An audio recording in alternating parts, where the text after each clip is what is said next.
எழுப்புதல் சத்தியங்களை குறித்து பேசி நாளாச்சு. அதனால் எழுப்புதல் சத்தியங்களை குறித்து சொல்ல போகிறேன். அதாவது மறந்திருந்தாலும் அல்லது தெளிவு இல்லாமல் இருந்தாலும் நீங்கள் தெளிவு அடையணும் இயேசுவின் நாமத்தினாலே. அல்லேலூயா. எழுப்புதல் என்றால் என்ன?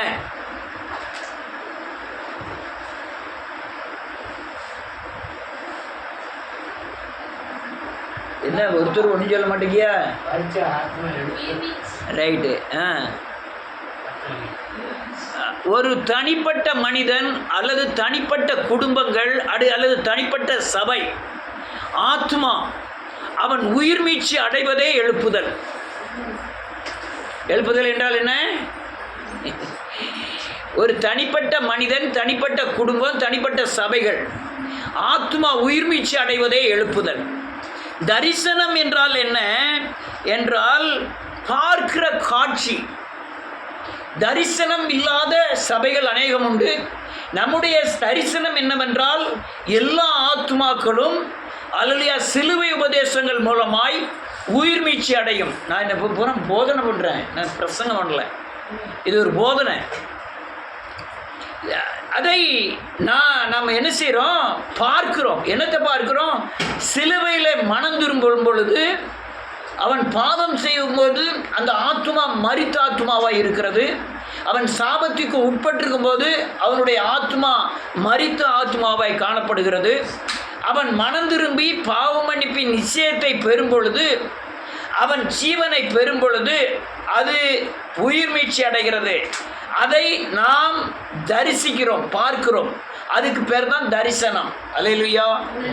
தரிசனம்னா என்ன? இதான் எழுத்தால இருக்க. அல்லேலூயா. தரிசனம் என்றால்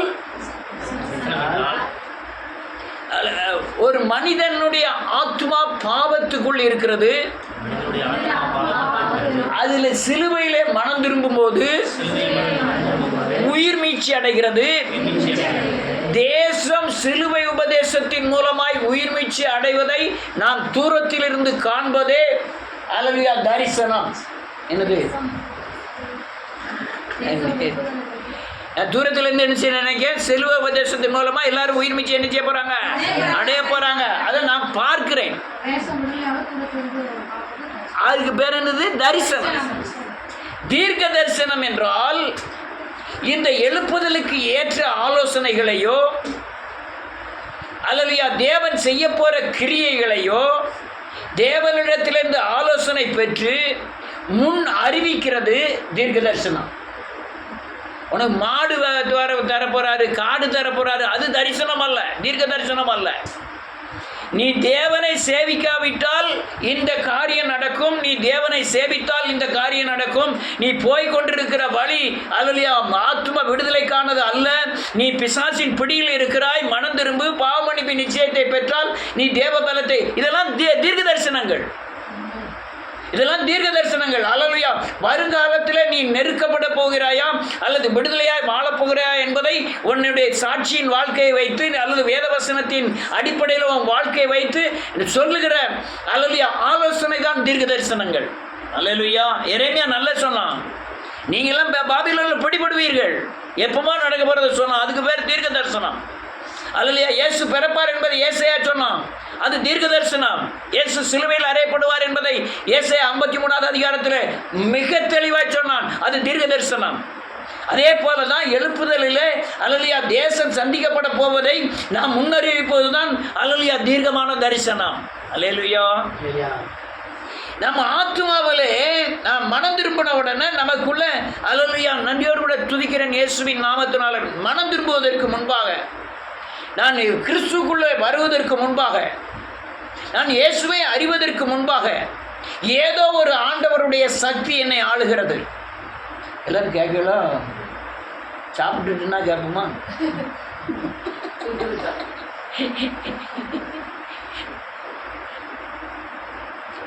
எல்லாரும் வந்துட்டாங்களா? ரொம்ப முக்கியமான பாடம் இயேசுவின் நாமத்தினால.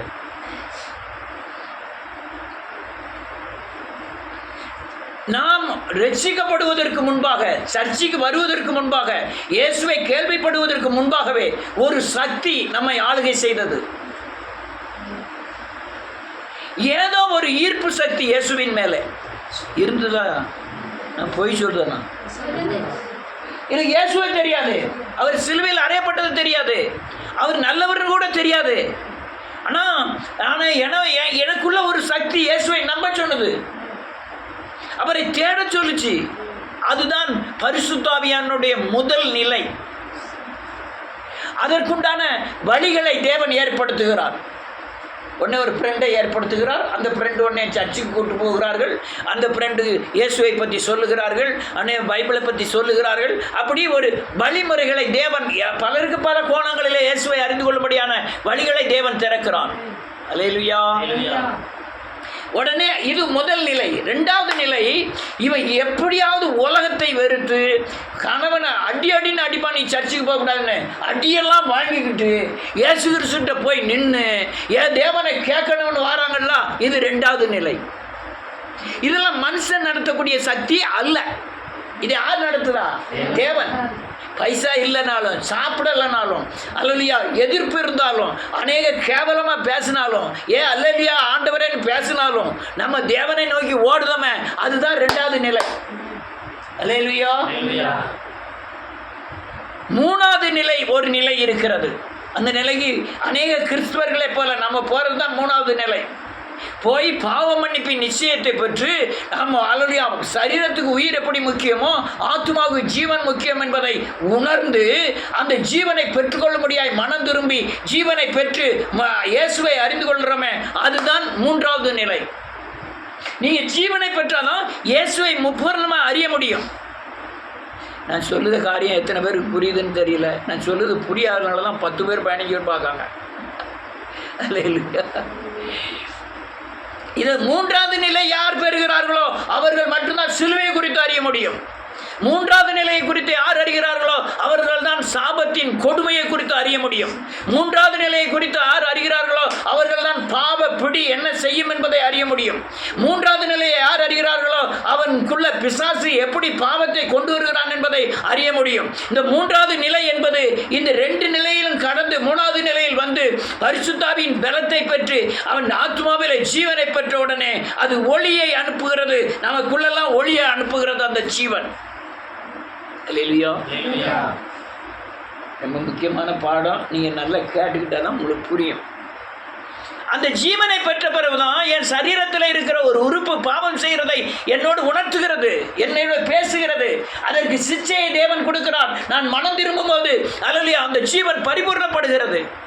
அவர் அல்லேலூயா மிளாரினாலும் பாதையினாலும் சிச்சையினாலும் என் பாவத்தை சுட்டி காண்பித்து மனம் திரும்பி என்னை அச்சடையாளமாய் இயேசுவின் அச்சடையாளமாய் மாற்றுகிறார். அல்லேலூயா. வாசிப்போம்.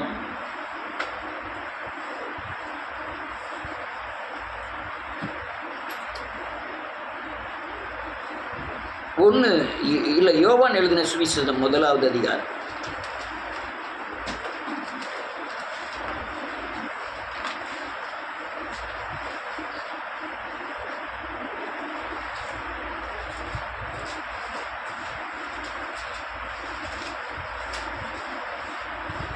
எல்லாரும் எடுத்துக்கிட்டீங்களா?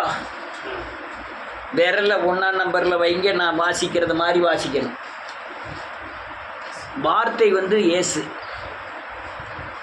ஆதியிலே வார்த்தையாகிய இயேசு இருந்தார். அந்த வார்த்தையாகிய இயேசு தேவனிடத்தில் இருந்தார்.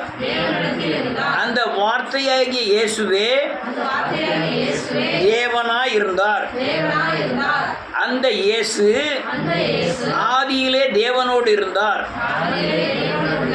சகலமும் இயேசு மூலமாய் உண்டாயிற்று. உண்டானது ஒன்றும் இயேசு அல்லாமல் உண்டாகவில்லை. இயேசுவுக்குள் ஜீவன் இருந்தது. அந்த ஜீவன் மனுஷனாகிய எங்களுக்குள் ஒளியாய் இருந்தது. அந்த ஒளி எனக்குள்ளே இருக்கிற பாவ இருளை பிரகாசித்தது. இருளானது அந்த ஒளி அந்த அந்த அந்த ஒளியை பற்றி கொள்ளவில்லை. தேவனால் அனுப்பப்பட்ட ஒரு மனுஷன் இருந்தான். அவன் பேர், உங்க பேரை சொல்லி கொடுங்க. அவன் பேர்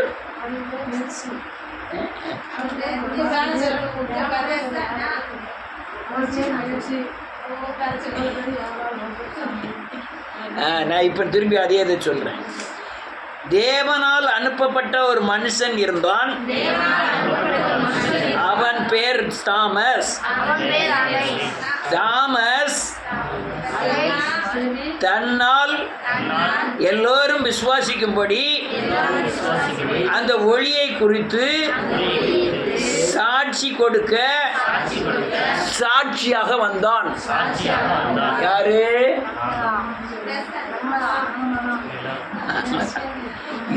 அவன் என்ன சொன்னா?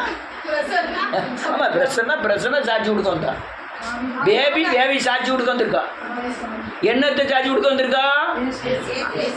இயேசுவின் ஒளியை குறித்து சாட்சி கொடுக்க வந்திருக்கா. அது எப்படி சாட்சி கொடுக்க வந்திருக்கா?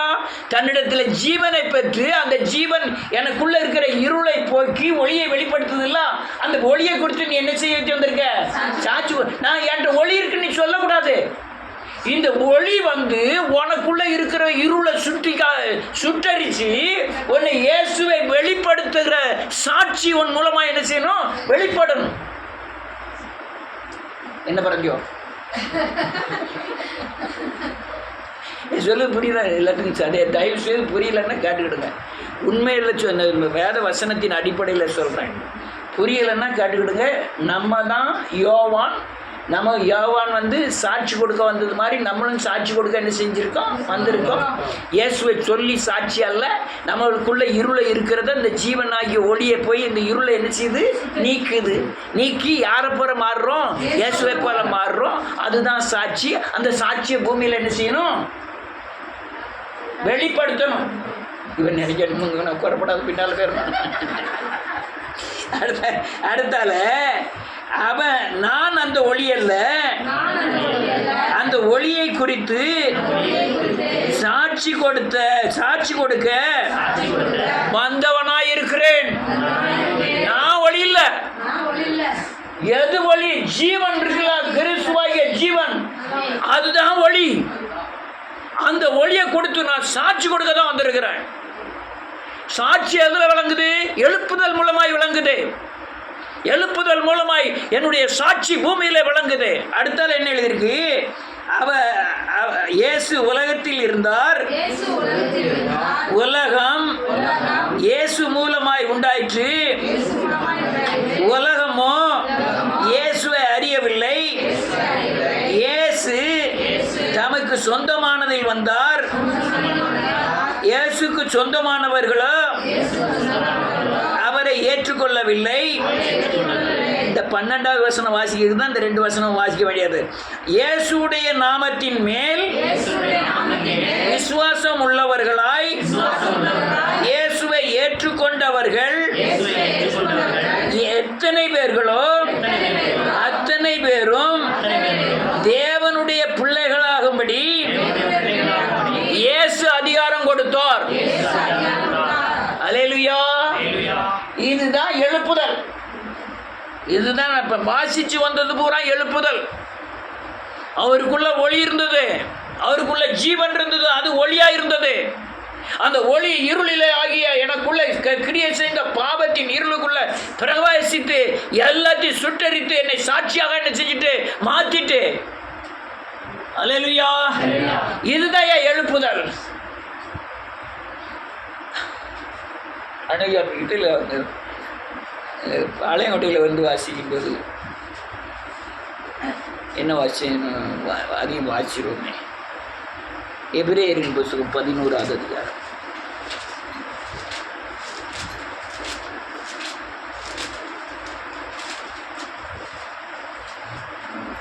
27வது வசனத்திலிருந்து நான் வாசிக்கேன், நீங்களும் வாசிக்கணும்.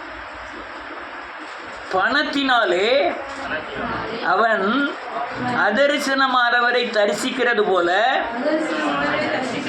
உறுதியாயிருந்து ராஜாவின் கோபத்துக்கு பயப்படாமல் எகிப்தை விட்டு போனான். பணத்தினாலே முதற் பேரனானவனை சங்கரிக்கிறவன் இஸ்ரவேலரை தொடாதபடிக்கு அவன் பஸ்காவையும் இரத்தம் பூசுதலாகிய நியமத்தையும் ஆசரித்தான். பணத்தினாலே அவர்கள் செவந்த சமுத்திரத்தை என்ன வார்த்தை உள்ளே போகுது, சிவந்த சமுத்திரத்தை உலர்ந்த தலையை கடந்து போவது போல கடந்து போனார்கள். எகிப்தியர்கள் அப்படி செய்ய துணிந்து அமிழ்ந்து போனார்கள். பணத்தினாலே எரியோ பட்டணத்தின் மதில்கள் 7 நாள் சுற்றி வரப்பட்டு விழுந்தது. பணத்தினாலே ராகாப் என்னும் வேசி வேவுக்காரரை சமாதானத்தோடு ஏற்றுக்கொண்டு கீழ்ப்படியாதவர்களுடைய சேதமாகாதிருந்தால் பின்னும் நான் என்ன சொல்லுவேன்? பணத்தினாலே கிடியோன், பணத்தினாலே பாராக், பணத்தினாலே சிம்சோன், பணத்தினாலே எப்தா, பணத்தினாலே தாவீது, பணத்தினாலே சாமுவேல் என்பவர்களையும் தீர்க்கதரிசிகளையும் குறித்து விவரம் சொல்ல போனால் காலம் போதாது.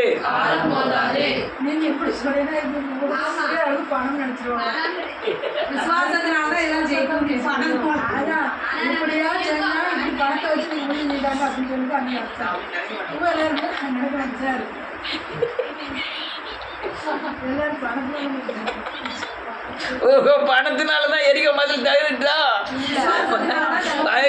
பணத்தினாலதான் செங்கடல் பிளந்துதா? இல்ல, விசுவாசத்தினால. பணம் செய்யாததை விசுவாசம் செய்யும். அல்லேலூயா. அதுக்காக அதனால இந்த எழுப்புதல் அல்லேலூயா ஜீவன் உள்ள பிரவேசிக்கணும். அல்லேலூயா. இருள் நீங்கினாதான் உன் ஆத்மாவிலே ஜீவன் உண்டாகும், உயிர் மீட்சி உண்டாகும். அந்த வார்த்தை மாம்சமாகி உங்களுக்குள்ளே கிரியை செய்ய ஆரம்பிக்கும். நீங்கள் தேவன் மேலே இருந்த அதே மகிமை உங்க மேல காணப்படும். அந்த அல்லேலூயா இந்த சக்தி, இந்த அல்லேலூயா வல்லமையான அல்லேலூயா தேவனுடைய சக்தி உங்கள்கிட்ட பூரணமாய் கிரியை செய்ய ஆரம்பிக்கும்.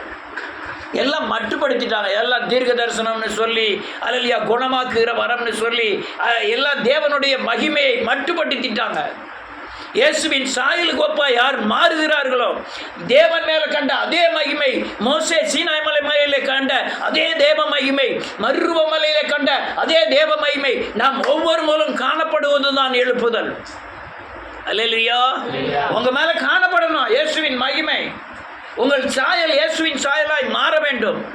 உங்களை காண்கிறவர்கள் இயேசுவை காண வேண்டும். அப்பதான் நீங்க தேசத்தை அசைக்கிறவர்களாய் மாற முடியும்.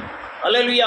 இன்னைக்கு அநேக குளறுபடிகள் நடந்துட்டு, இன்னைக்கு இவ்வளவு நாள் சர்ச்சை நடந்ததுல அநேக குளறுபடிகள், பணத்தை சார்ந்த வாழ்க்கையும், அல்லேலூயா மனுஷனை சார்ந்த வாழ்க்கையும், ஏதோ ஒரு உபதேசத்தை சார்ந்த வாழ்க்கையும், அல்லேலூயா பூமியை சார்ந்த வாழ்க்கையும், அல்லேலூயா விசுவாசத்தை மறுதலிக்கிற அந்த பூமியை, அல்லேலூயா உழைப்பை சார்ந்த வாழ்க்கையை அந்த பிரசங்கமாய் மாற்றி கிறிஸ்துவர்களை அப்படியே சாய வைத்துட்டாங்க. பிசாசின் கொடுமையில் ஒன்று அது. அல்லேலூயா. திரும்பவும் சொல்ற, பணம் செய்யாத அநேக காரியங்களை தேவன் செய்வார். ஆனால் உங்களுக்குள்ள அல்லேலூயா உங்களுக்குள்ள அந்த ஜீவன் பரிபூர்ணப்படணும். அல்லேலூயா உங்க ஜீவன் வாசிப்போம். ஒரு வசனத்தை வாசிப்போம். 13-14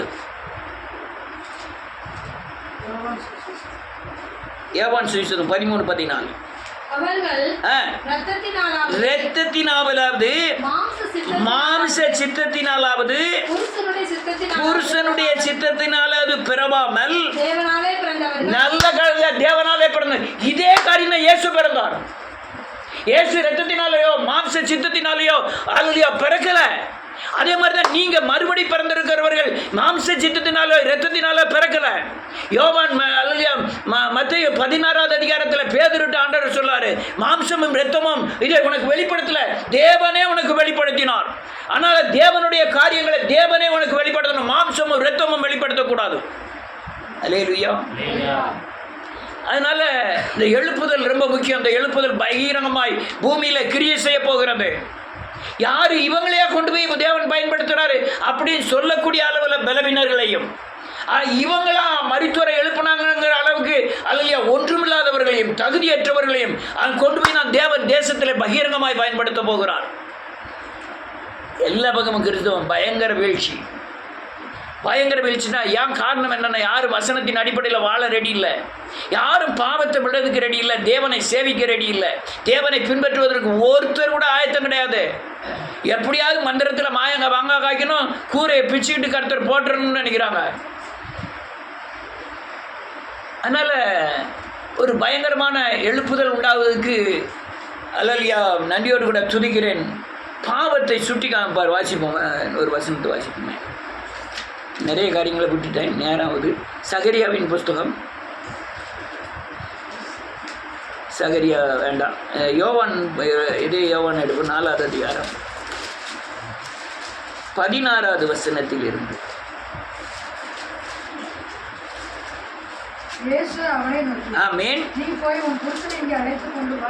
இங்க என்ன நடக்கு? சமரிய ஸ்திரீ, அவளுக்கு 3, 4, 5 புருஷர்கள். இப்போ இருக்கிறது புருஷன் இல்லை, அப்போ எல்லா புருஷனையும் வெட்டிட்டு ஒருத்தர் கூட இருக்கான். வேதத்தில் இப்படி இல்லாமல் எழுதியிருக்கு, எல்லாம் எழுதியிருக்கு. எல்லாத்துக்கும் மனுஷனுடைய சீர்பொருந்துதலுக்காக எல்லா காரியமும் எழுதியிருக்கு, எல்லா காரியமும் எழுதியிருக்கு. அதை வச்சு தான் முஸ்லீம்கள் ரொம்ப மட்டமாக பேசுகிறாங்க கிறிஸ்துவத்தை.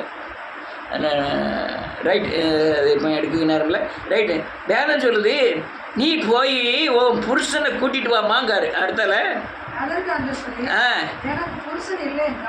என்றால்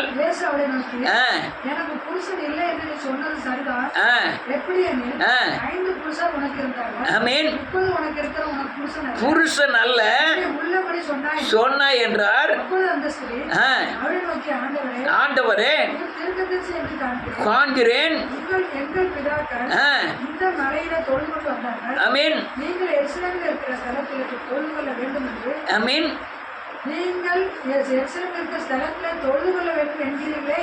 ஆமென். ஒரு நிமிஷம், இந்த பொம்பளைட்ட சொன்ன உடனே இவர் டக்குன்னு சொல்லிட்டாரு, உனக்கு 5 புருஷர் உண்டு, இப்போ இருக்க புருஷர் உன் புருஷர் இல்லைன்னு சொன்ன உடனே டக்குன்னு தூக்கி வாரி போட்டுட்டு.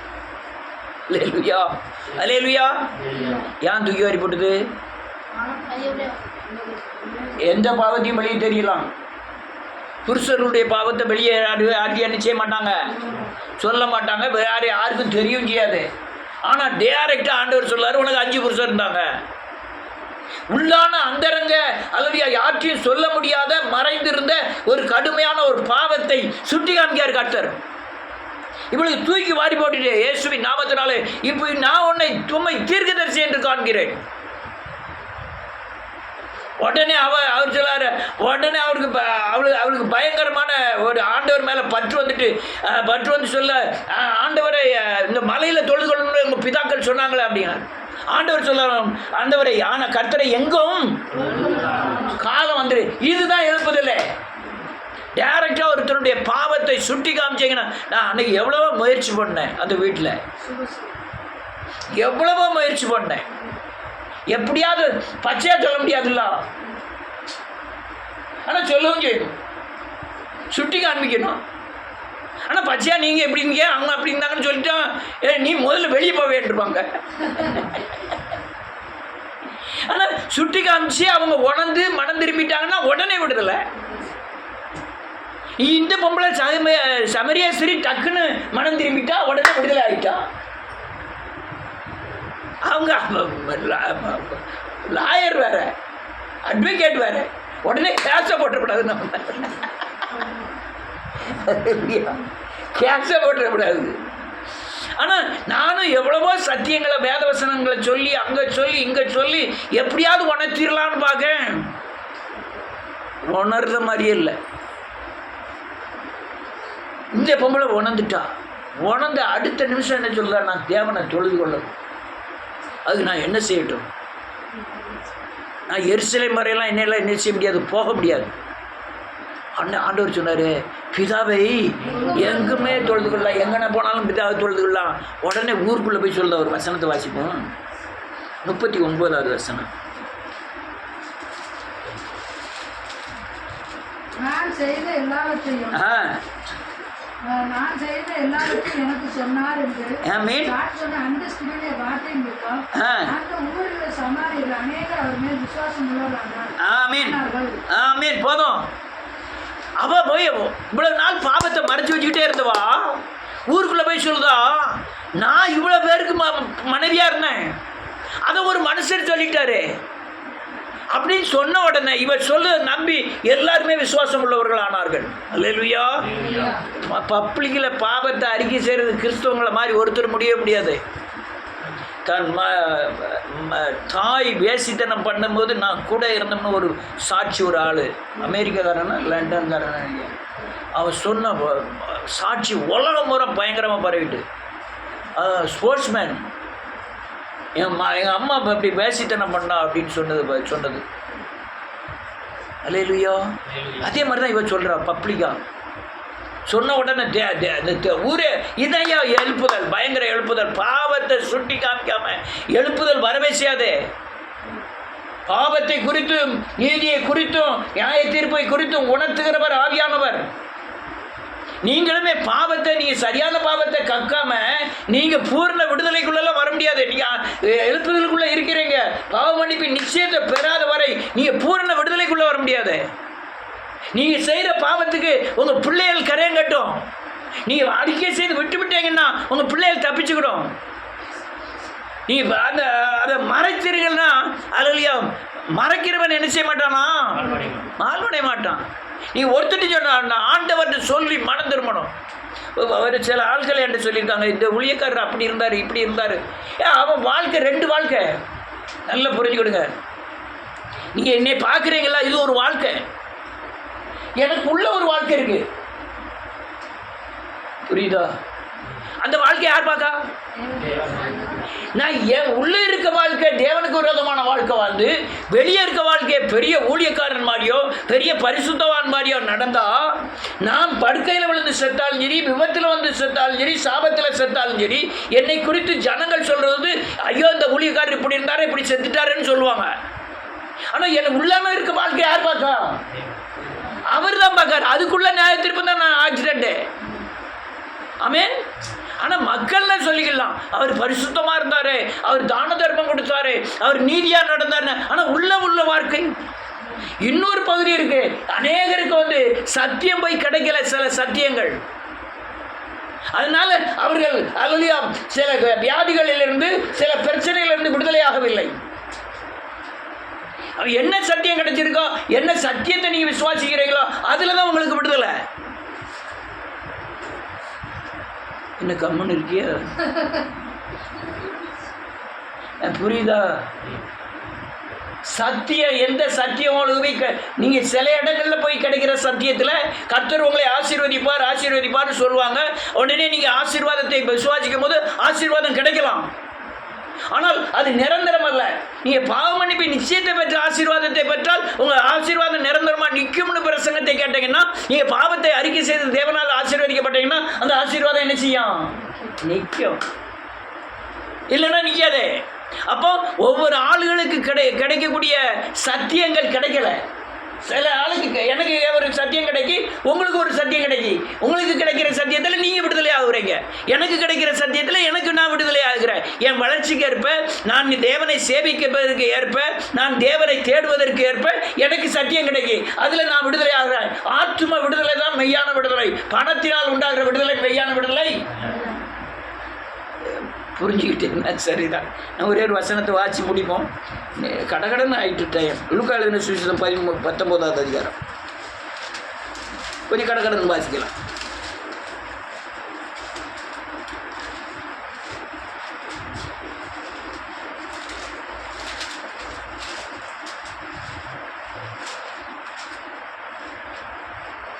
ஆறாவது வசனத்திலிருந்து 5வது வசனத்திலிருந்து யாரோ கடற்கரை வாசிங்க, நேரம் ஆயிட்டு. இயேசு அந்த இடத்தில் வந்தபோது அண்ணாந்து பார்த்து அவனை கண்டு, சகைவே, நீ சீக்கிரமாய் இறங்கி வா, இன்றைக்கு நான் உன் வீட்டில் தங்க வேண்டும்.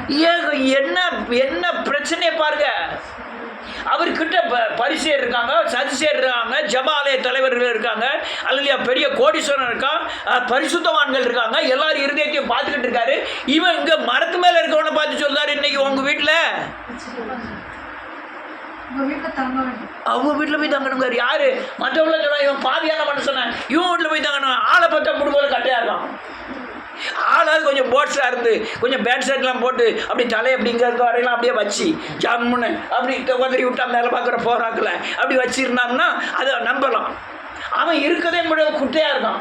அவனை பார்த்து சொல்ல அடுத்தல அவர் சீக்கிரமாய் இறங்கி சந்தோஷத்தோடு அவரை அழைத்துக் கொண்டு போனார். ஆமென். அதை கண்ட யாவரும் இவர் பாவியான மனுஷனுக்கு தங்குபடி போனார் என்று முறுமுறுத்தார்கள். சகை நின்று கர்த்தரை நோக்கி, ஆண்டவரே, என் ஆஸ்திகளில் பாதி ஏழைகளுக்கு கொடுக்கிறேன். அதான் ஆண்டவர் அவர் வீட்டுக்குள்ள நுழைஞ்ச உடனே பாவ உணர்வு தட்டுப்பட்டு என் ஆஸ்தியில் பாதி ஏழைகளுக்கு கொடுக்கிறேன். ஒருவனத்தில் ஏதாயிலும் அநியாயமாய் வாங்கினது உண்டானால் நாலந்தனை திரும்ப செலுத்துகிறேன். ஆமென். ரட்சிப்பு வந்தது. இதுதான் எழுப்புதல். பாவ உணர்வுனால அவன் பாவத்தை கக்குறாங்களாம், அதான் எழுப்புதல். அந்த எழுப்புதலை தான் நம்ம தேசத்தில் பரவ வைக்கணும், பாவ உணர்வு அடைய வைக்கணும். அல்லேலூயா. நூம சுபஸ்ரீ வீட்டுக்கெல்லாம் போனால் கண்டிப்பாக விடுதலாம், கண்டிப்பாக நிச்சயம். அவங்க ஏற்றுக்கிட்டாலும் கரெக்டாக சொல்லிட்டு வந்துடணும், இயேசுவின் நாமத்தினாலே. கேஷ் போட்டாலும் பரவாயில்ல.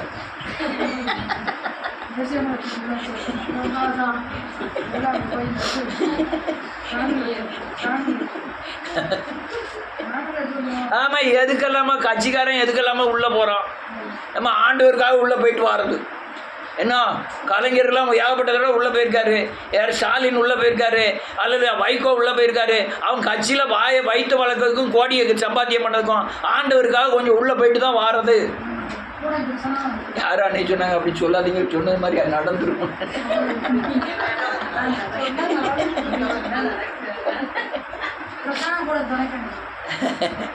அல்லேலூயா. இதான் ரைட். பாவ உணர்வை தட்டுப்பட வைப்பதுதான் எழுப்புதல். நீங்க உங்க பலவீனமா மாற்றிட்டீங்களா, உங்க பாவத்தை அறிக்கை செய்யுங்க, நீங்க பலன் அடைஞ்சிருவீங்க. அல்லையா, பாவ உணர்வை தட்டி எழுப்புறது ஆவியானவர். ஆமாம், ஆண்டவர் ஒன்றுமே சொல்லல, உள்ளே வந்தோடனே சொல்லிட்டான். நான் எல்லா ஆளுநரும் சொல்கிறாங்க, பாவியான வீட்டில் ஒருத்தர் வீட்டில் போகிறாரு ஆண்டவர் அப்படிங்கிறார். உடனே அவன் டக்குன்னு அவங்க முறுமுறுத்தார்களாம். அதை சத்தமே அவன் கேட்கல. வீட்டுக்குள்ளே போனவொடனே பாவ உணர்வு தட்டுப்பட்டு, நான் யார்ட்டா அநியாயமாக நான் 4 திருப்பி கொடுத்துட்றேன், என் சொத்துல பாதியை ஏழைகளையும் கொடுத்துட்றேன்ட்டான். உடனே ஆண்டவர் சொன்னார், இந்த வீட்டுக்கு இன்னைக்கு தான் வந்துட்டு ரட்சிப்பு, இன்னைக்கு வந்துட்டு மரத்தில் இருக்கும்போது இல்லை, கூட வரும்போது இல்லை, இவனுடைய அறிக்கை செய்யலாம்ல, உடனே ரட்சிப்பு வந்துட்டு. நமக்கு அப்படி தான். இதுதான் பயங்கரமான எழுப்புதல். தேசத்தில் பகிரங்கமாய் மார்பில் அடிச்சுக்கிட்டு மனம் திரும்பணும் மக்கள். அதை உணர்த்துகிறது ஆவியானவரை. நீ எவ்வளோ பேசினாலும் ஒன்றும் முடியாது. நாங்கள் போய் பேசியிருக்கோம்னு சொல்லணும்ல, அதெல்லாம் ஒன்றும் முடியாது. ஆவியானவர் அவன் மனசை என்ன செய்யணும், தட்டி எழுப்பணும். பாவ உணர்வை தட்டி எழுப்பி, ஆண்டவரே, நான் பாவியான மனுஷன், என் மேல் இரக்கமாயிரும் கத்தணும், என்னை விடுவியும் ஆண்டவரேன்னு கத்தணும். என் தாய் என்னை பாவத்திலே கர்ப்பம் தரித்தாள், நான் துர்க்குணத்தில் என்ன செஞ்சிட்டேன், உருவாகினேன், ஆண்டவரே என்னை விடுவியன்னு கத்தணும். அந்த அளவுக்கு பாவ உணர்வை தட்டி எழுப்பணும் கர்த்தர். அதுதான் எழுப்புதல். அல்லையா, தேசத்தில் எழுப்புதல் பகிரங்கமாய் வரப்போகிறது. உங்களை என்னை தேவன் சந்தித்தவர்